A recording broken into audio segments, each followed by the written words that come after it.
kiddos, you've made it another week virtually, and I'm so proud of you for that. We have one more set of chapters to get through for this week, and then guess what? You have no school tomorrow. Yay. So only 4 days of school this week, so that's not too bad. Okay, so this is going to be a little bit longer, but it's just because I got to make up for the lost day. Okay, so what we are going to focus on today is something a little bit different, and I'm kind of hoping it's going to be fun. Things are about to get crazy, okay? We're coming up to that big moment in the story that makes you just be like, oh, that's so cool, okay? And so some things are going to start happening in these chapters that make us feel that. And so what we're going to actually do today is pick any moment from what I read to you, and you're going to ask yourself, how would the story sound if Zero was the one telling it? We know that this story focuses on Stanley, and we see more of Stanley's thoughts and feelings, okay? Even though Stanley is not the narrator, right, because it's in third person, someone outside the book is telling the story, it tells it through the eyes of Stanley. How would the story be different if it was told through the eyes of Zero? You're going to pick any moment in the story and you're going to rewrite it as if Zero were telling the story, which is why I have the character trait anchor chart back up, okay? Because you're going to have to tell me, just like we hear how Stanley is thinking, how we hear how Stanley is feeling, you're going to have to tell me those things for Zero. You're going to rewrite it, okay, as if you were Zero, and you were rewriting it, and these things were being told from Zero's point of view. Because if Mr. Cody and I watch the same movie, right, and then I tell you about the movie, and then Mr. Cody tells you about the movie, it's going to sound different. So even though we both experienced the same thing, the way we tell the story is different. So you're going to rewrite part of the story as Zero. It does not have to be a big part, just one part of this text that you're going to rewrite as Zero. And you're going to make sure you're telling me how he's thinking, how he's acting, how he's speaking, and how he's feeling, okay? All right, we are on page 155, chapter 35. We're going to go all the way through 39 today. Okay, kiddos? All right, here we go. So remember, the last thing we saw was that hand reaching up out of the boat, and Stanley is like thinking there's an animal or something, but he sees a hand and an orange sleeve reach up out of the boat. Zero's face looked like a jack-o'-lantern that had been left out too many days past Halloween, half rotten with sunken eyes and a drooping smile. "Is that water?" he asked. His voice was weak and raspy. His lips were so pale they were almost white, and his tongue seemed to flop around uselessly in his mouth as he spoke. He stared at Zero, not quite believing he was real. "I tried to bring you the whole water truck, but," he smiled sheepishly, "I drove it into a hole. I can't believe you're—" "Me neither," said Zero. "Come on, we gotta get back to camp." Zero shook his head. "I'm not going back." "You have to. We both have to." "You want some sploosh?" Zero asked. "What?" Zero shaded his eyes with his forearm. "It's cooler under the boat," he said. Remember, it's under the boat called Mary Lou, and we know 110 years ago that was Sam's boat, right? He named it after his donkey, Mary Lou. So now the two stories have connected, and we're seeing Stanley and Zero inside the boat that was Sam's. Stanley watched Zero crawl back through his hole. It was a miracle he was still alive, but Stanley knew he would have to get him back to camp soon, even if he had to carry him. He crawled after him and was just able to squeeze his body through the hole. He never would have fit when he first came to Camp Green Lake. He'd lost a lot of weight. Digging holes every day will do it to you. As he pulled himself through, his leg struck something sharp and hard. It was a shovel. For a second, Stanley wondered how it got there, but then remembered that Zero had taken it with him after striking Mr. Pendanski. It was cooler under the boat, which was half buried in the dirt. There were enough cracks and holes in the bottom of the boat, now the roof, to provide light and ventilation. So a boat sits like this, right? But this boat is topped over, so it's making kind of like a little area, and then here's where they're at to protect them, right?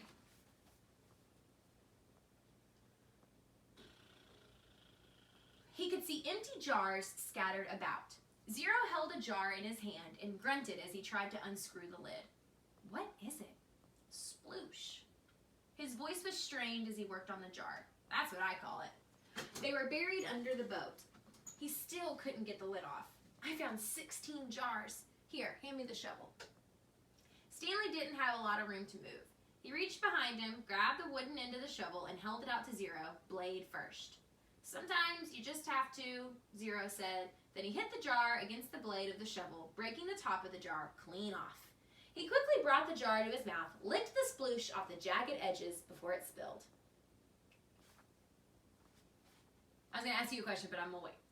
Careful, Stanley warned. Zero picked up the cracked lid and licked the sploosh off that as well. Then he handed the broken jar to Stanley. Drink some. Stanley held it in his hand and stared at it a moment. He was afraid of the broken glass. He was also afraid of the sploosh. It looked like mud. Whatever it was, he realized, it must have been in the boat when the boat sank. That meant it was probably over 100 years old. Who knew what kind of bacteria might be living in it? It's good, said Zero, encouraging him. He wondered if Zero had heard of bacteria. He raised the jar to his mouth and quickly took a sip. It was warm, bubbly, mushy nectar, sweet and tangy. It felt like heaven as it flowed over his dry mouth and down his parched throat. He thought it might have been some kind of fruit at some point. Perhaps peaches. Now remember, they're in Sam the Onion Man's boat. Whose peaches could those be? Zero smiled at him. I told you it was good. Stanley didn't want to drink too much, but it was too good to resist. They passed the jar back and forth until it was empty. How many are left? He asked. None, said Zero. Stanley's mouth dropped. Now I have to take you back, he said. I'm not digging any more holes, said Zero. They won't make you dig, Stanley promised. They'll probably send you to the hospital like Barf Bag. Barf Bag stepped on a rattlesnake, said Zero. Stanley remembered how he'd almost done the same. I guess he didn't hear the rattle. He did it on purpose, said Zero. You think? He took off his shoe and sock first. Stanley shivered as he tried to imagine it. What's Mara-Lu-O-Oo? Asked Zero. What? Zero concentrated hard. Mer-ya-la-a-oo. I have no idea. I'll show you, said Zero. He crawled back out from under the boat. Stanley followed. Back outside, he had to shield his eyes from the brightness. Zero walked around to the back of the boat and pointed at the upside-down letters. Ergala-oo. Stanley smiled. Mary Lou. It's the name of the boat. Mary Lou, Zero repeated, studying the letters. I thought the Y made the Y sound. It does, said Stanley, but not when it's at the end of a word. Sometimes Y is a vowel, and sometimes it's a consonant. Zero suddenly groaned. He grabbed his stomach and bent over. Are you all right? Zero dropped to the ground. He lay on his side with his knees pulled up to his chest. He continued to groan. Stanley watched helplessly. He wondered if it was the sploosh. Think about it. Zero's been eating 110-year-old peaches. Like, ugh. He wondered if it was the sploosh. He looked back toward Camp Green Lake. At least, he thought it was the direction of Camp Green Lake. He wasn't entirely sure. Zero stopped moaning, and his body slowly unbent. I'm taking you back, said Stanley. Zero managed to sit up. He took several deep breaths. Look, I got a plan so you won't get in trouble, Stanley assured him. Remember when I found the golden tube? Remember I gave it to X-Ray and the warden went crazy, making us dig where she thought X-Ray found it? I think if I tell the warden where I really found it, I think she'll let us off. I'm not going back, said Zero. You've got nowhere else to go, said Stanley. Zero said nothing. You'll die out here, said Stanley. Then I'll die out here. Stanley didn't know what to do. He had come to rescue Zero and instead drank the last of his sploosh. He looked off into the distance. I want you to look at something. I just want you to look at the mountain up there. See that one that has something sticking out of it? Yeah, I think. What does it look like to you? Does it look like anything? Zero said nothing. But as he studied the mountain, his right hand slowly formed a fist. He raised his thumb. His eyes went from the mountain to his hand, then back to the mountain. So Stanley's not crazy. He sees God's thumb too. They put 4 of the unbroken jars into the burlap sack in case they might be able to use them. Stanley carried the sack. Zero held the shovel. I should warn you, Stanley said. I'm not exactly the luckiest guy in the world. Zero wasn't worried. Would you spend your whole life living in a hole? He said. The only way you can go is up. They gave each other the thumbs up sign and then headed out. It was the hottest part of the day. Stanley's empty canteen was still strapped around his neck. He thought back to the water truck and wished he'd at least stopped to fill the canteen before running off. They hadn't gone very far before Zero had another attack. He clutched his stomach as he let himself fall to the ground. Stanley could only wait for it to pass. The sploosh saved Zero's life, but it was now destroying him from the inside. He wondered how long it would be before he, too, felt the effects. He looked at Big Thumb. Didn't seem any closer than when they first started out. Zero took a deep breath and managed to sit up. Can you walk? Stanley asked him.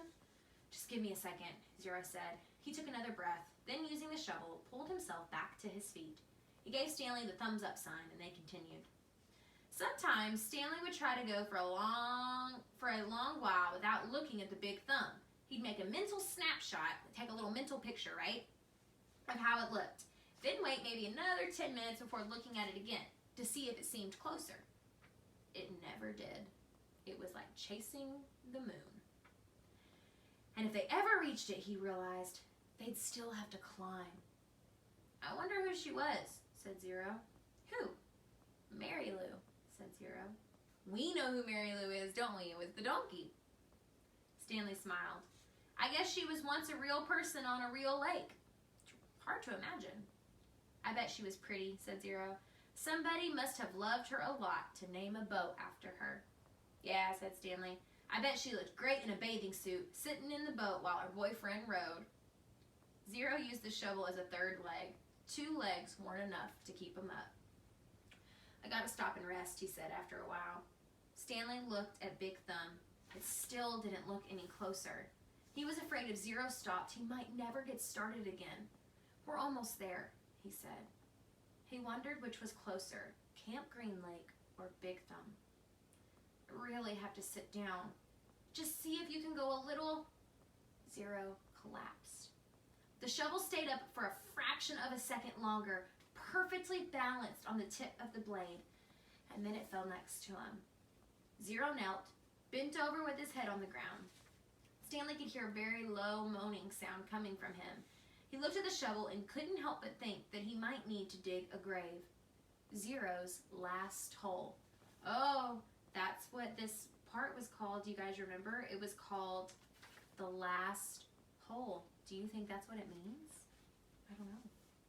I mean, I do know, but you don't know yet. And who will dig a grave for me, he thought. But Zero did get up, once again, flashing thumbs up. Give me some words, he said weakly. It took Stanley a few seconds to realize what he meant. Then he smiled and said, R-U-N. Zero sounded it out for himself. Run. Run. Good. F-U-N. Fun. The spelling seemed to help Zero. It gave him something to concentrate on besides his pain and weakness. It distracted Stanley as well. The next time he looked up at Big Thumb, it really didn't seem closer. They quit spelling words when it hurt too much to talk. Stanley's throat was dry. He was weak and exhausted. Yet, as bad as he felt, he knew that Zero felt 10 times worse. As long as Zero could keep going, he could keep going too. It was possible, he thought, he hoped, that he didn't get any of the bad bacteria. Zero hadn't been able to unscrew the lid. Maybe the bad germs couldn't get in either. Maybe the bacteria was only in the jars which opened easily, the ones he was now carrying in his sack. What scared Stanley the most about dying wasn't his actual death. He figured he could handle the pain. It wouldn't be much worse than what he felt now.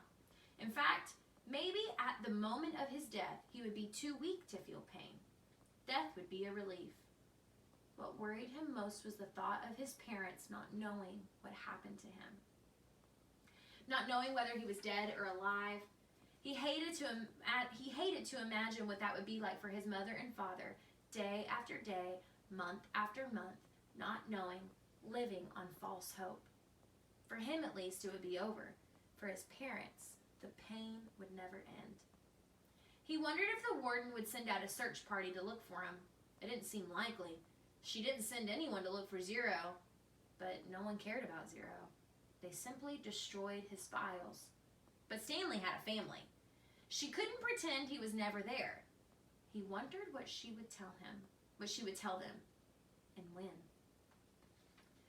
What do you think's up there? Zero asked. Stanley looked at the top of Big Thumb. Oh, probably an Italian restaurant, he said. Zero managed to laugh.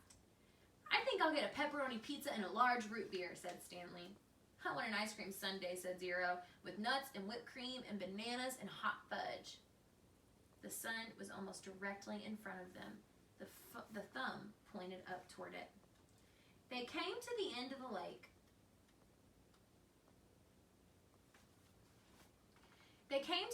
lake. Huge white stone cliffs rose up before them. Unlike the eastern shore, where Camp Green Lake was situated, the western shore did not slope down gradually. It was as if they had been walking across the flat bottom of a giant frying pan, and now they had to go somewhere. They had to somehow climb up out of it. They could no longer see Big Thumb. The cliffs blocked their view. The cliffs also blocked out the sun. Zero groaned and clutched his stomach, but he remained standing. I'm all right, he whispered. Stanley saw a rut about a foot wide and 6 inches deep running down the cliff. On either side of the rut were a series of ledges. Let's try here, he said. It looked to be about a 50-foot climb straight up. Stanley still managed to get hold of the sack of jars in his left hand as he slowly moved up from ledge to ledge, crisscrossing the rut. At times, he had to use the side of the rut for support in order to make it to the next ledge. Zero stayed with him somehow. His frail body trembled, terribly as he climbed the stone wall. Some of the ledges were wide enough to sit on. Others stuck out no more than a few inches, just enough for a quick step. Stanley stopped about 2/3 of the way up and on a fairly wide ledge. Zero came up alongside him. You okay? Stanley asked. Zero gave the thumbs up sign. Stanley did the same. He looked above him. He wasn't sure how he'd gotten to the next ledge. It was 3 or 4 feet above his head, and he didn't see any footholds. He was afraid to look down. Give me a boost, said Zero. Then I'll push you up with the shovel. Pull you up with the shovel. You won't be able to pull me up, said Stanley. Yes, I will, said Zero. Stanley cupped his hands together, and Zero stepped on his interwoven fingers. He was able to lift Zero high enough for him to grab the protruding slab of rock. Stanley continued to help him from below as Zero pulled himself onto the ledge. While Zero was getting himself situated up there, Stanley attached the sack to the shovel by poking a hole through the burlap. He held it up to Zero. Zero first grabbed hold of the sack, then the shovel. He set the shovel so that half the blade was supported by the rock. The wooden shaft hung down towards Stanley. Okay, he said. Stanley doubted that this would work. It was one thing for him to lift Zero, who was half his weight. It was quite another thing for Zero to try to pull him up. Stanley grabbed hold of the shovel as he climbed up the rock wall, using the sides of the rut to help support him. His hands moved over one another up the shaft of the shovel. He felt Zero's hand clasp his wrist. He let go of the shaft with one hand and grabbed the top of the ledge. He gathered his strength for a brief second and seemed to defy gravity as he took a quick step up the wall and with Zero's help pulled himself the rest of the way over the ledge. He caught his breath. There was no way he could have done that a few months ago. He noticed a large spot of blood on his wrist. It took him a moment to realize it was Zero's blood. Zero had deep gashes in both hands.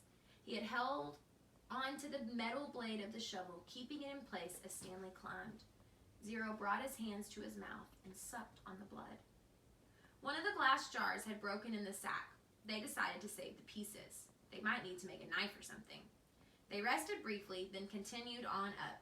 It was a fairly easy climb the rest of the way. When they reached flat ground, Stanley looked up to see the sun, a fiery ball balancing on top of Big Thumb. God was twirling a basketball. Soon, they were walking in the long, thin shadow of the thumb. Hang on just a second, kiddos. I gotta check my phone.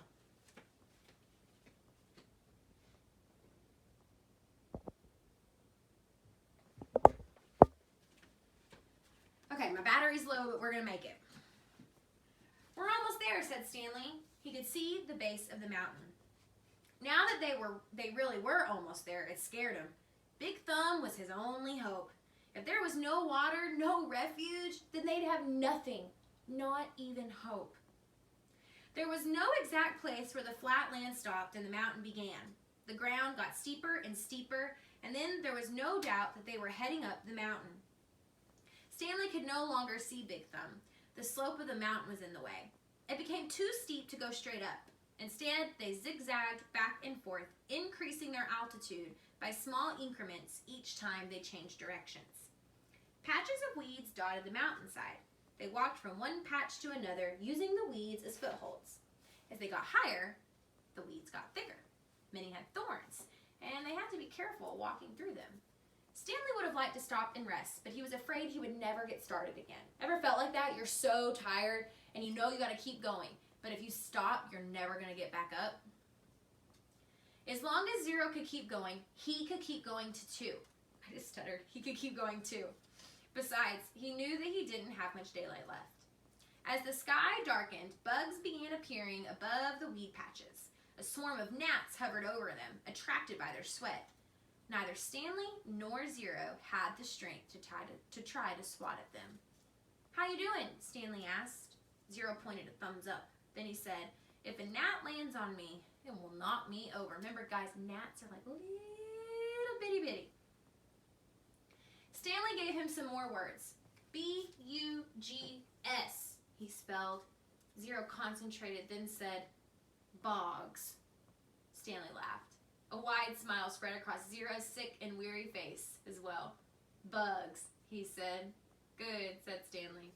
Remember, it's a short U if there's no E at the end. Magic E. Look at Stanley teaching Zero about Magic E. Okay, here's a hard one. How about L-U-N-C-H?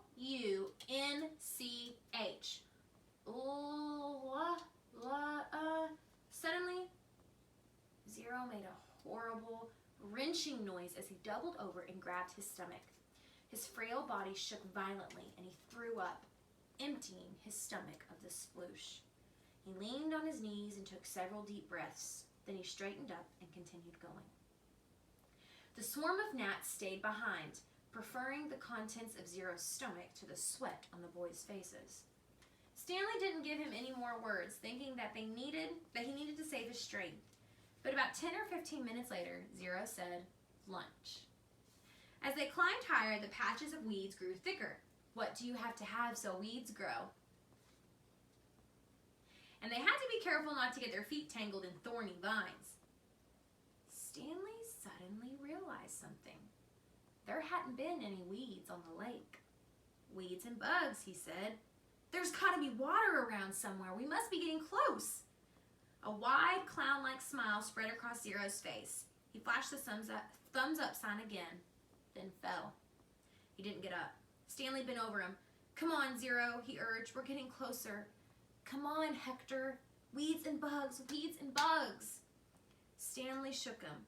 "I've already ordered your hot fudge sundae," he said. "They're making it right now." Zero said nothing. Now we know Zero's real name is what?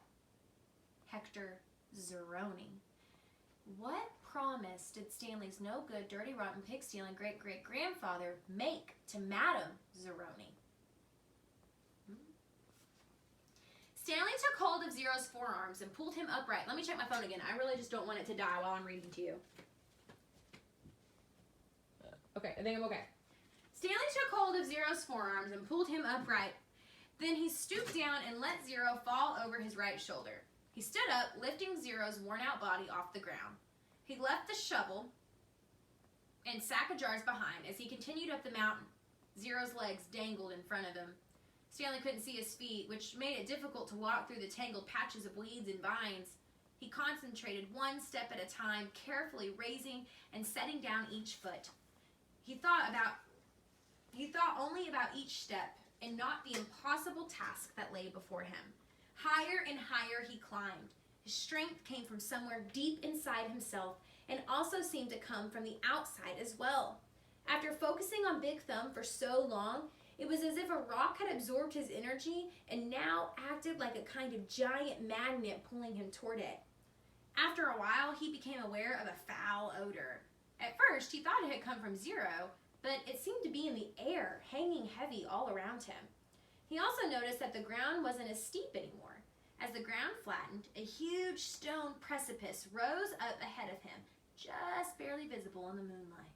It seemed to grow bigger with each step he took. It no longer resembled a thumb, and he knew he'd never be able to climb it. Around him, the smell became stronger. It was the bitter smell of despair. Even if he could somehow climb Big Thumb, he knew he wouldn't find water. How could there be water at the top of a giant rock? The weeds and bugs survived only by occasional rainstorms, like the one he had seen from camp. Still, he continued toward it. If nothing else, he at least wanted to reach the thumb. He never made it. His foot slipped out from under him. Zero's head knocked against the back of his shoulder as he fell and tumbled into a small, muddy gully. As he lay face down in the muddy ditch, he didn't know if he'd ever get up again. He didn't know if he'd even try. Had he come all this way to just, you need water to make mud? He crawled around the gully in the direction that seemed to be muddiest. The ground became gloppier. The mud splashed up as he slapped the ground. Using both hands, he dug a hole in the soggy soil. It was too dark to see, but he thought he could see a tiny pool of water at the bottom of the hole. He stuck his head in the hole and licked the dirt. He dug deeper, and as he did so, more water seemed to fill the hole. He couldn't see it, but he could feel it, first with his fingers and then with his tongue. He dug until he had the hole that was about as deep as his arm was long, so about this deep. There was enough water for him to scoop out with his hands and drop on Zero's face. Zero's eyes remained closed, but his tongue poked out between his lips, searching for the droplets. Stanley dragged Zero closer to the hole. He dug, then scooped more water and let it pour out of his hands into Zero's mouth. As he continued to widen his hole, his hand came across a smooth, round object. It was too smooth and too round to be a rock. He wiped the dirt off of it and realized it was an onion. Who do we know that got onions? I wonder where he got those onions. He bit into it without peeling it. The hot, bitter juice burst into his mouth. He could feel it all the way up to his eyes. And when he swallowed, he felt its warmth move down his throat and into his stomach. He ate only half, and he gave the other half to Zero. Here, eat this. What is it? Zero whispered. A hot fudge sundae. Last one, kiddos. We're almost done. Stanley woke in a meadow, looking up at the giant rock tower. It was layered and streaked with different shades of red, burnt orange, brown, and tan. It must have been over 100 feet tall. Stanley lay a while just looking at it. He didn't have the strength to get up. Felt like the insides of his mouth and throat were coated with sand. And no wonder, when he rolled over, he saw the water hole. It was about 2.5 feet deep and over 3 feet wide. And at the bottom lay no more than 2 inches of very brown water. His hands and fingers were sore from digging, especially under his fingernails. He scooped some dirty water into his mouth, then swished it around, trying to filter it with his teeth. Zero moaned. Stanley started to say something to him, but no words came out of his mouth, and he tried to try again. How you doing? It hurt to talk. Not good, Zero said quietly. With great effort, he rolled over, raised himself to his knees, and crawled to the water hole. He lowered his head into it and lapped up some water. Then he jerked back, clutching his knees to his chest, and rolled to his side. His body shook violently. That's what happens when you eat 110-year-old peaches. Stanley thought about going back down the mountain to look for the shovel so he could make the water hole deeper. Maybe he could give them cleaner water. They could use the jars as drinking glasses. But he didn't think he had the strength to go down, let alone make it back up again. And he didn't know where to look. He struggled to his feet, and he was in a field of greenish-white flowers that seemed to extend all the way around the big thumb. He took a deep breath, then walked the last 50 yards to the giant precipice and touched it. Tag, you're it. Then he walked back to Zero in the water hole. On the way, he picked one of the flowers. It actually wasn't one big flower, he discovered, but instead, each flower was really a cluster of tiny little flowers that formed a round ball. He brought it to his mouth, but he had to spit it out. He could see part of the trail they had made the night before, when he carried Zero up the mountain. If he was going to head back down and look for the shovel, he realized, he should do it soon while the trail was still fresh. He didn't want to leave Zero. He was afraid Zero might die while he was gone. Zero was still laying doubled over on his side. I gotta tell you something, he said with a groan. Don't talk, said Stanley. Save your strength. No, listen, Zero insisted. Then he closed his eyes and his face twisted with pain. I'm listening, Stanley whispered. I took your shoes, Zero said. Stanley didn't know what he was talking about. His shoes were on his feet. That's all right, he said. Just rest now. It's all my fault, said Zero.